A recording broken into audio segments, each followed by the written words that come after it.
ప్రియులారా, అబ్రహాము ఒక్కడు నీతిమంతుడిగా బ్రతికాడు, యథార్థవంతుడిగా బ్రతికాడు, దేవుని మీద తన మనసును పెట్టుకున్నాడు, దేవుని మీద ఆనుకున్నాడు. కాబట్టి మనల్ని విడిచిపెట్టలేదు ఆయన, మనల్ని విడిచిపెట్టలేదు. ప్రియులారా, ఎవరి మనస్సు నీ మీద ఆనుకును వానిని పూర్ణ శాంతి గలవనుగా నీవు కాపాడదు. ఎలా అనగా అతడు నీ యందు విశ్వాసం ఉంచి ఉన్నాడు అంటున్నాడండి. అబ్రహాము మనవడైనటువంటి యాకోబు గారు కూడా ఒంటరిగా బయలుదేరాడండి. అందరూ ఉన్నారు, ఆస్తులు ఉన్నాయి, తల్లిదండ్రులు ఉన్నారు, అన్నదమ్ములు ఉన్నారు. అయితే తాను చేసినటువంటి ఆ చిన్న పొరపాటుకి వదిలి వేరే దేశానికి వెళ్ళిపోతున్నాడు. ఆ సమయంలో నేను ఎవరి మీద ఆధారపడాలి, నేను దేన్ని నమ్ముకోవాలి, దేన్ని చూసి నేను ప్రయాణం అవ్వాలి అని ఆలోచన అతనికి ఏమీ లేవు. లోకాన్ని కలిగించిన లోకరక్షకుడైనటువంటి, లోకాన్ని కావాలనుకున్నటువంటి, లోకాన్ని పెంచి పోషిస్తున్నటువంటి ఆ దేవుని మీదనే మనసు పెట్టుకున్నాడు. ఆ దేవుని మీదనే మనసు పెట్టుకున్నాడు. పగలంతా నడిచాడు, అర్ధరాత్రి అయింది. పండుకునే సమయంలో మోకరించి ప్రార్థన చేసుకోవాలనుకున్నాడు. ప్రార్థన చేసుకుంటున్నాడు, దేవుని దగ్గర ఒక మొక్కుబడి మొక్కుకుంటున్నాడు, దేవుని దగ్గర ఒక ఒప్పందాన్ని కలిగి ఉన్నాడు. నువ్వు తప్ప నా మార్గం అంతట్లో కాపాడేది ఎవరు కూడా లేరు. నా భవిష్యత్తుకి పునాది వేసేవాడు నీవు. నా జీవితాన్ని నీ చేతిలో పెడుతున్నాను. తన జీవితాన్ని దేవుని చేతిలో పెట్టాడు. ఒంటరిగా వెళ్తూ ఆ ఒంటరి జీవితాన్ని దేవుని చేతిలో పెట్టాడు. ప్రియులారా, 20 సంవత్సరాల తర్వాత తిరిగి వస్తుంటే ఇప్పుడు ఒంటరివాడికి వెళ్ళాడు. ఎలాగండి? 20 సంవత్సరాలు గతించాయి. కష్టాలు పడ్డాడు, శ్రమలు పడ్డాడు, బాధలు అనిపించాడు, శ్రమలు అనుభవించాడు, చాలా నిందలు పడ్డాడు, చాలా అవమానాలు పడ్డాడు.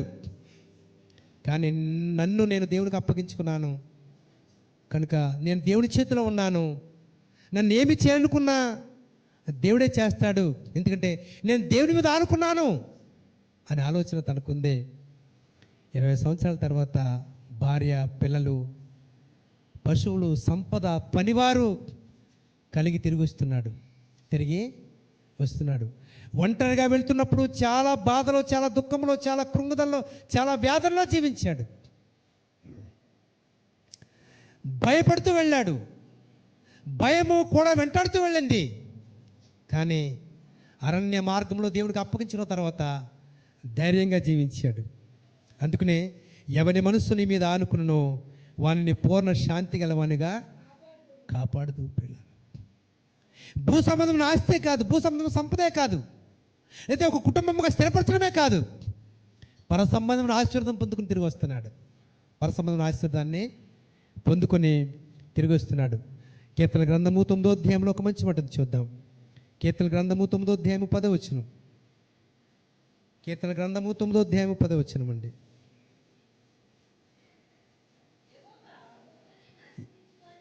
అమ్మా, యెహోవా నిన్ను ఆశ్రయించు వారిని నీవు విడిచిపెట్టువాడవు కావు. నిజంగా పాత నిబంధన కాలంలోనే కాదు ప్రియులారా, మన పితరుల కాలంలోనే కాదు. అంటే ప్రవక్తకు చేశాడు దేవుడు, లేక రాజులకే సహాయం చేశాడు, లేకపోతే యాజకులకే సహాయం చేశాడు, లేక న్యాయపతులకే సహాయం చేశాడు, అంటే వారికి మాత్రమే చేస్తాడు, నాకు చేయడు అని మనం ఎప్పుడు అనుకోకూడదు. ఇక్కడ అంటున్నాడు, యెహోవా నిన్ను ఆశ్రయించు వారందరినీ నీవు విడిచిపెట్టి వాడవు కావు. భూలోకంలో జీవించే మనుషులముగా మనకెన్నో ఆపదలు ఉన్నాయి, మనకెన్నో శోధనలు ఉన్నాయి, మనకెన్నో ఇరుకులు ఉన్నాయి, మనకెన్నో ఇబ్బందులు ఉన్నాయి, మనకెన్నో బలహీనతలు ఉన్నాయి, మనకు కావాల్సినవి చాలా ఉన్నాయి. ఇవన్నీ మనము పొందుకోవాలి, వీటి నుండి విడిపించబడాలి, లేకపోతే వీటి నుండి క్షమించబడాలి, వీటి నుండి ఆశీర్వదించబడాలి అంటే మనల్ని మనం దేవునికి అప్పగించుకోవాలి. ప్రియులారా, ఒకసారి మన పితరుడైన దావీదుని మనం జ్ఞాపకం చేసుకుంటే, బాగా బ్రతికిన వాడే, యథార్థంగా బ్రతికిన వాడే, భయం కలిగిన వాడే, భక్తి కలిగిన వాడే, అన్నదమ్ములు ఉన్నారు, తల్లిదండ్రులు ఉన్నారు, మంచి గ్రామం ఉంది, మంచి దేశంలో జీవిస్తున్నాడు, ఆశీర్వాదకరంగా బ్రతుకుతున్నాడు. శ్రమలు రాలేదండి. భయంకరమైన శ్రమలు వచ్చినాయి. భయంకరమైన అనుకుంటాడు అసలే, నేను రాజునై ఉండి నాకు కావాల్సిన గెస్ట్ హౌస్లు ఉన్నాయి, నాకు కావాల్సిన సంపద ఉంది, నాకు రైట్ హ్యాండ్ లెఫ్ట్ హ్యాండ్ సలహాదారులు ఉన్నారు.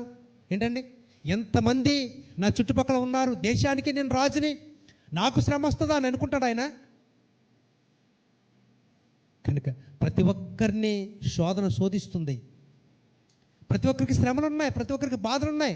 ఆరోగ్యవంతులకు కూడా అనారోగ్యం వస్తుంది, అన్నీ కలిగిన వారికి శ్రమలు వస్తాయి. బాగా కష్టపడి పనిచేసే వారికి కూడా చాలా దుఃఖాలు బాధలు మిగులుతాయి. అప్పుడే మన మనసుని నిబ్బరం చేసుకుని దేవుని మీద ఆనుకోవాలంట. ఎవరి మీద అండి? దేవుని మీద ఆనుకోవాలి. జరిగిపోయిన గతాన్ని తలుచుకుని పదే పదే ఏడవటమో లేక బాధపడటమో కృంగిపోవడమో కాదు, కానీ ప్రస్తుతం భవిష్యత్తు, మన భవిష్యత్తు ఎలా ఉండాలి, ఎలా ఉంటే బాగుంటుంది, ఈ భవిష్యత్తు దినాల్లో మనం ఎలా ఉండాలని దేవుడు కోరుకుంటున్నాడు. ప్రభువా, నీ చిత్తానికి నన్ను అప్పగించుకుంటున్నాను, నీ చిత్తమే సిద్ధించునుగాక. ప్రియకుమారుడు యేసుక్రీస్తు ప్రార్థించినట్లుగా, ప్రియకుమారుడు యేసుక్రీస్తు ప్రార్థించినట్లుగా, యెహోవా, నిన్ను ఆశ్రయించు వారందరినీ నువ్వు విడిచిపెట్టువాడవు. అందరినీ, ఒక్కరిని కాదండి, స్త్రీల, పురుషుల, సంఘాల నాయకుల, పరిచర్య చేసేవారా, లేక సోషల్ వర్క్ చేసేవారా, సమాజాన్ని కాపాడుకునేవారా, లేక భక్తిగా ఎదగాలనుకునేవారా, అందరూ కూడా దేవుణ్ణి ఆశ్రయిస్తే, అందరూ కూడా దేవుణ్ణి ఆశ్రయిస్తే ఆయన విడిచిపెట్టేవాడు కాదంటండి. ప్రియులారా, దావీదు మహాభక్తుడు, మన పితరుడు, ఒక రాజయ్యుండి శ్రమ వచ్చినప్పుడు అతడు తప్పించుకోలేని పరిస్థితిలో తాను ఒంటరి జీవితంలో అరణ్య మార్గాన్ని పట్టుకుని వెళ్ళిపోయాడు. ఎవరు లేరా ఆశ్రయించేవారు, ఆదుకునేవారు లేరా, సహాయం చేసేవారు లేరా? రాజు తలస్తే, రాజు అడిగితే ఎవరైనా సహాయిస్తారు, కానీ అది ఎంతకాలం ఉంటుందో, అది ఎప్పటి వరకు ఉంటుందో, అది ఏ సహాయమో. కనుక దేవునికి అప్పగించుకున్నాడు, దేవునికే అప్పగించుకున్నాడు. ప్రేమైన దేవుని పిల్లారా, దేవునికి ప్రాధేయపడ్డాడు, దేవునికి విధేయత చూపించాడు, కన్నీరు కార్చి మోకరించి ప్రార్థించాడు, ప్రభుతో సహవాసం కలిగి ఉన్నాడు. మరలా తిరిగి ఒకవేళ తను చూచిన వారు, తన కుటుంబం, తన కడుపును పుట్టిన వారు కూడా ఇంకా ఇంటికి తిరిగి రాడనుకున్నారేమో, ఇంకా మళ్ళీ తన మొదటి స్థితిని మనం చూడలేమనుకున్నారేమో. కానీ దేవుని తలంపులు వేరు, మన తలంపులు వేరు, దేవుని ఆలోచనలు వేరు, మన ఆలోచనలు వేరు. ప్రియులారా, మరలా అదే దావిని అరణ్యాలు పట్టుకుని తిరుగుతున్న దావీదుని మరలా సింహాసనం మీద కూర్చోబెట్టాడు.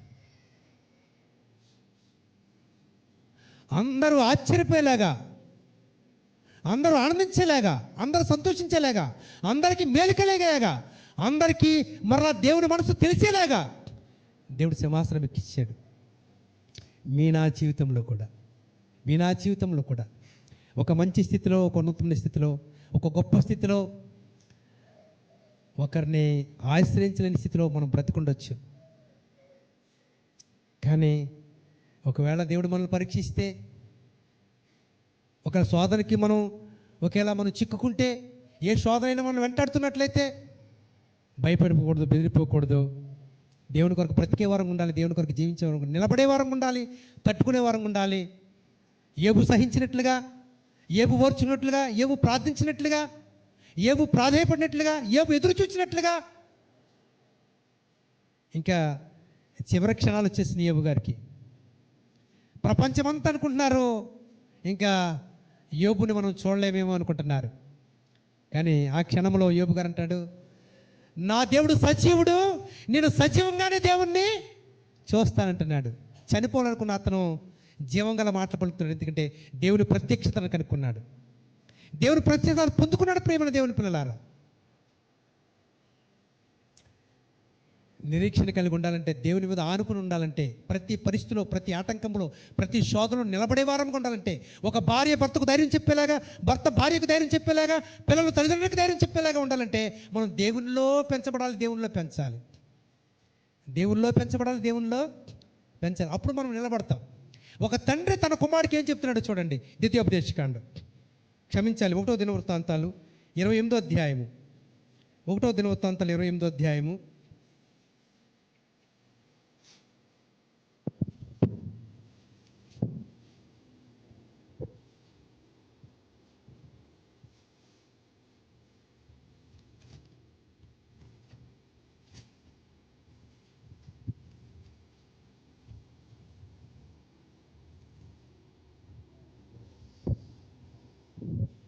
9వ వచనమండి. సొలొమోనా, నా కుమారుడా, నీ తండ్రి యొక్క దేవుడైన యెహోవా అందరి హృదయములను పరిశోధించువాడును, ఆలోచనలన్నిటినీ సంకల్పములన్నిటినీ ఎరిగిన వాడునై ఉన్నాడు. నీవు ఆయనను తెలుసుకొని హృదయపూర్వకముగాను మనఃపూర్వకముగాను ఆయనను సేవించుము. ఆయనను వెతికినట్లా ఆయన నీకు ప్రత్యక్షమగును. నీవు ఆయనను విసర్జించినట్లా ఆయన నిన్ను నిత్యముగా. మన మనస్సు దేవుని మీద ఆనుకుని బ్రతకాలంటే తల్లిదండ్రులు పిల్లలకు నేర్పించిన విషయాలు చెప్తున్నాడు ఇక్కడ. ఒక తండ్రి తన కుమారుడికి నేర్పించే విధానం చెప్తున్నాడు ఇక్కడ.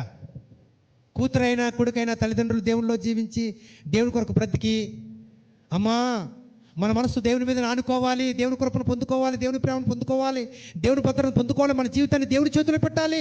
అప్పుడు ఆయన బాగా డిజైన్ చేయగలడు. ఆయన జీవితాన్ని మలిస్తే మన జీవితాలు బాగుంటాయని తల్లిదండ్రులు పిల్లలకు చెప్పాలంట.